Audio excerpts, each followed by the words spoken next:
क्या आपने कभी सोचा है कि जिसे हम लड़का लड़की का प्यार, रोमांस या जिसको हम सोलमेट कहते हैं, क्या वह सच में हमारी चेतना का फैसला है या फिर प्रकृति हमारे दिमाग के साथ एक बहुत बड़ा खेल खेल रही है? आचार्य प्रशांत अक्सर अपनी चर्चाओं में एक बहुत गहरी बात कहते हैं। वे समझाते हैं कि जिसे आप प्यार समझते हैं वह और कुछ नहीं बल्कि प्रकृति की आपको गर्भ देने की और प्रकृति का चक्र आगे बढ़ाने की एक चालाक चाल है ताकि सृष्टि का चक्र लगातार चलता रहे। लेकिन क्या आप जानते हैं कि आचार्य प्रशांत आज जो बात समझा रहे हैं, ठीक इसी विचार को आज से लगभग 200 साल पहले पश्चिमी दुनिया में एक बहुत बड़े दार्शनिक ने भी पूरी गहराई से दुनिया के सामने रखा था। उनका नाम था आर्थर शोपेनहावर।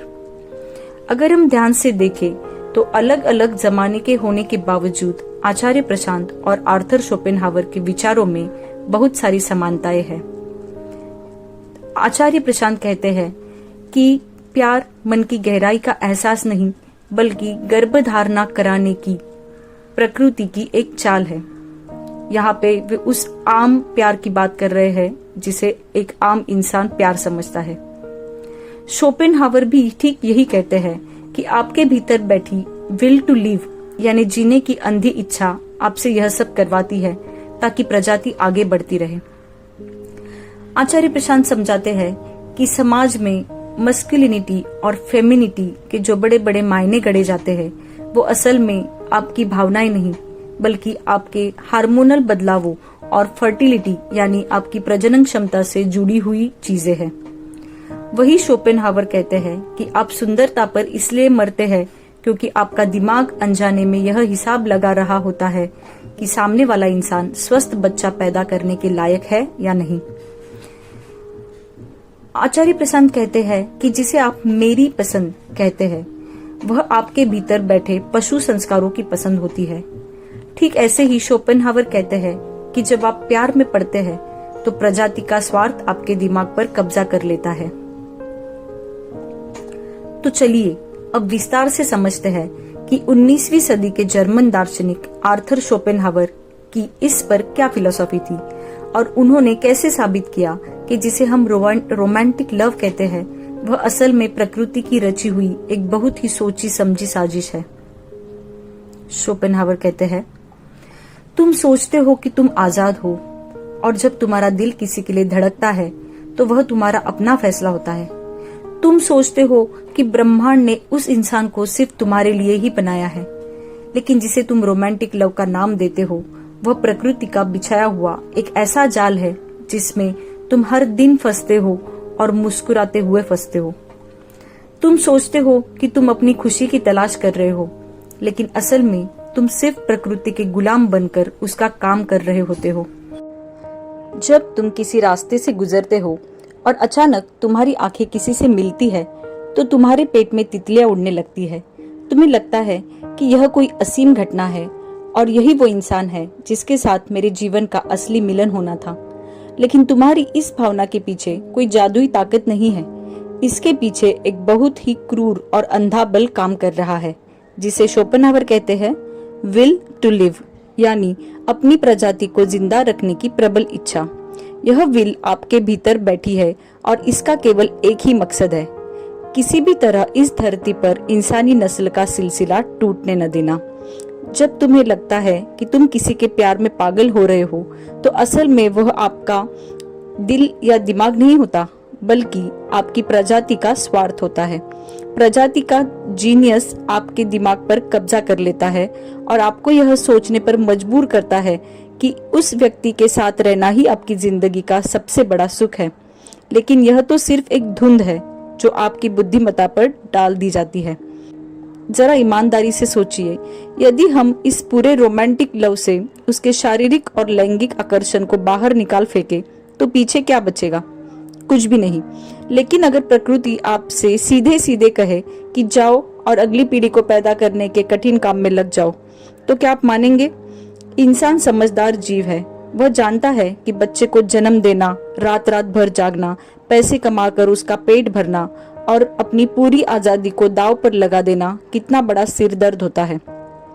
यदि इंसान को उसकी आजादी और इस भारी जिम्मेदारी के बीच सीधे चुनने को कहा जाए तो ज्यादातर समझदार लोग पीछे हट जाएंगे।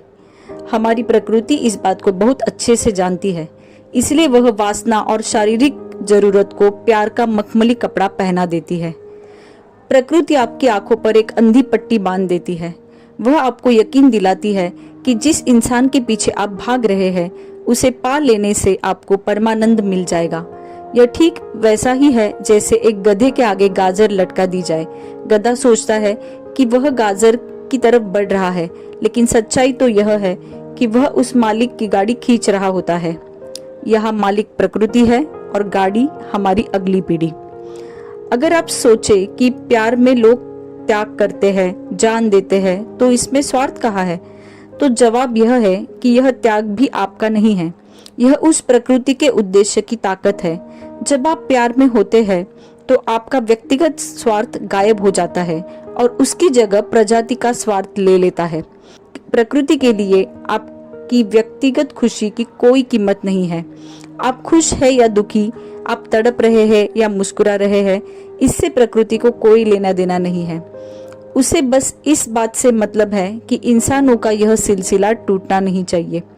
आपको लगता है कि आप अपनी मर्जी से किसी खास चेहरे, खास आवाज या खास बर्ताव पर मर मिटे हैं, लेकिन सच तो यह है कि आपकी प्रजाति आपके भीतर बैठकर यह तय कर रही है कि आपके लिए कौन सा साथी सबसे उपयुक्त है, ताकि आने वाली संतान शारीरिक और मानसिक रूप से संतुलित हो।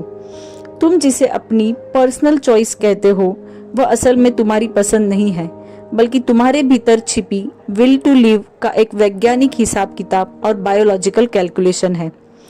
प्रकृति का एक ही नियम है, संतुलन मतलब बैलेंस। प्रकृति हमेशा एक परफेक्ट और स्वस्थ बच्चा पैदा करना चाहती है। वह यह नहीं चाहती कि आने वाली पीढ़ी में कोई कमी या शारीरिक कमजोरी हो। इसीलिए तुम्हारे भीतर बैठी प्रकृति हमेशा एक ऐसे साथी को ढूंढती है जो तुम्हारी कमियों को पूरा कर सके। यदि तुम कद में छोटे हो तो तुम अनजाने में किसी लंबे साथी की तरफ आकर्षित होगे ताकि आने वाला बच्चा बोना ना रह जाए। यदि तुम बहुत पतले हो तो तुम्हें थोड़े भरे हुए शरीर वाले लोग अच्छे लगेंगे। यदि तुम्हारी नाक चपटी है तो तुम्हारा दिल किसी ऐसी महिला या पुरुष पर आएगा जिसकी नाक तीखी हो। यह तुम्हारा प्यार नहीं है, यह तो तुम्हारी जीन्स का एक अधूरापन है जो सामने वाले की जीन्स से मिलकर एक परफेक्ट इंसान बनाना चाहता है। दो लोग जितने ज्यादा एक दूसरे की शारीरिक कमियों को पूरा करते हैं, उनके बीच का आकर्षण उतना ही खतरनाक और पागलपन से भरा होता है। लोग सुंदरता और जवानी के पीछे पागल रहते हैं, लेकिन दार्शनिकों की नजरों में सुंदरता क्या है? शोपेनहावर कहते हैं, beauty is nothing but nature's certificate of good health. यानी सुंदरता और कुछ नहीं बल्कि अच्छे स्वास्थ्य या प्रकृति द्वारा दिया गया प्रमाण पत्र है। जब तुम किसी सुंदर और जवान चेहरे को देखते हो तो तुम्हारा दिमाग सिर्फ यह नोट कर रहा होता है कि यह इंसान एक स्वस्थ बच्चे को जन्म देने के लिए पूरी तरह सक्षम है। इसीलिए तुम किसी बूढ़े इंसान के प्यार में उस तरह पागल नहीं होते, क्योंकि बूढ़े लोग प्रजनन क्षमता खो चुके होते हैं। अगर प्यार सिर्फ इंसानी भावनाओं और मन का होता तो उम्र से कोई फर्क नहीं पड़ना चाहिए था, लेकिन पड़ता है, क्योंकि प्रकृति को तुम्हारी भावनाओं में कोई दिलचस्पी नहीं है, उसे सिर्फ फर्टिलिटी से मतलब होता है। लेकिन यहाँ एक बहुत बड़ा और कड़वा मजाक है। अक्सर जो लोग एक दूसरे से पागलों की तरह प्यार करते हैं वे स्वभाव में एक दूसरे से अलग होते हैं। उनके विचार नहीं मिलते, उनकी आदतें नहीं मिलती और वे हर छोटी बात पर झगड़ते हैं। फिर भी वे एक दूसरे से दूर नहीं जा पाते। ऐसा क्यों होता है? क्योंकि प्रकृति को इस बात से कोई फर्क नहीं पड़ता कि शादी के बाद तुम दोनों नरक जैसी जिंदगी जियोगे या रोज झगड़ोगे। प्रकृति का काम सिर्फ एक बेहतरीन बच्चा पैदा करना था। जेनेटिक रूप से तुम दोनों एक बच्चे के लिए परफेक्ट मैच हो, इसीलिए तुम्हारे भीतर की विल ने तुम्हें आपस में जोड़ दिया। लेकिन मानसिक रूप से तुम दोनों एक दूसरे के लिए बिल्कुल गलत हो। गहरा रोमांटिक आकर्षण अक्सर बदतर शादियों में बदल जाता है, क्योंकि जिस कसौटी पर तुमने साथी चुना था वह आपकी दिमागी खुशी की कसौटी नहीं थी, वह तो आने वाले संतान की कसौटी थी। और जैसे ही वह शारीरिक मिलन पूरा होता है और प्रकृति का मकसद सुरक्षित हो जाता है, वैसे ही तुम्हारी आंखों से वह जादू का चश्मा हटा दिया जाता है। तुम एकदम से होश में आते हो और खुद से पूछते हो, मैं इस साधारण से इंसान के पीछे इतना पागल क्यों था? जब तक तुम प्यार के जाल में थे, प्रकृति ने तुम्हें अंधा बना रखा था, लेकिन जैसे ही प्रकृति का काम पूरा हुआ, वह तुम्हें तुम्हारे हाल पर छोड़कर चली जाती है। अचानक वह अप्सरा या राजकुमार तुम्हें एक बहुत ही साधारण और कमियों से भरा हुआ इंसान लगने लगता है। जो बातें तुम्हें पहले क्यूट लगती थी, अब उन्हीं बातों पर तुम्हें चिढ़ आने लगती है। ऐसा इसीलिए नहीं हुआ है कि वह इंसान बदल गया है, बल्कि इसलिए हुआ क्योंकि तुम अब उसे बिना चश्मे के उसकी असली कमियों के साथ देख रहे हो। शोपेनहावर के शब्दों में कहे तो शादी का मतलब है अपनी आजादी को आधा कर देना और अपनी जिम्मेदारियों को दुगना कर देना। तुम खुद को एक ऐसे पिंजरे में फंसे हुए पाते हो जिसका दरवाजा तुमने खुद अपने हाथों से बंद किया था और चाबी प्रकृति को सौंप दी थी। तो क्या इस जाल से बचने का कोई रास्ता नहीं है? शोपेनहावर इसके दो ही रास्ते बताते हैं। पहला रास्ता है बुद्धिमत्ता और वैराग्य। जब तुम इस बात को गहराई से समझ लेते हो कि यह आकर्षण तुम्हारा नहीं बल्कि प्रकृति का थोपा हुआ खेल है, तो तुम अपनी भावनाओं के गुलाम बनना बंद कर देते हो। तुम अपनी ऊर्जा को वासना में बर्बाद करने की बजाय ज्ञान, दर्शन और कला की तरफ मोड़ देते हो। और दूसरा रास्ता है प्यार को गहरी दोस्ती में बदल देना। अगर तुम किसी के साथ रिश्ते में आ गए हो तो उसे अंधे रोमांस के भरोसे मत जियो, क्योंकि वह तो खत्म होना है। उसकी जगह सामने वाले के साथ सहानुभूति, गहरी दोस्ती, करुणा और सम्मान का रिश्ता बनाओ। यही एक तरीका है जो तुम्हारे रिश्ते को नरक बनने से बचा सकता है। तो प्रेम की इस पूरी तत्व मीमांसा का निचोड़ यही है, जिसे तुम दुनिया का सबसे पवित्र एहसास समझते हो, वह बस बायोलॉजी का एक क्रूर मजाक है। प्यार अंधा इसीलिए होता है क्योंकि अगर उसकी आंखें खोल दी जाए तो इंसान कभी ना शादी करे और ना ही कभी बच्चा पैदा करने को तैयार हो। इसीलिए अगली बार जब तुम किसी के लिए तड़पो तो मुस्कुराना और सोचना कि आपके भीतर बैठी प्रकृति आपको बेवकूफ बनाने की कोशिश कर रही है। अपनी बुद्धि को जगाओ और इस जाल से ऊपर उठो। अगर आपको शोपेनहावर और आचार्य प्रशांत का यह नजरिया गहराई से समझ आया हो तो वीडियो को लाइक करें और दोस्तों के साथ शेयर करना ना भूलें। धन्यवाद।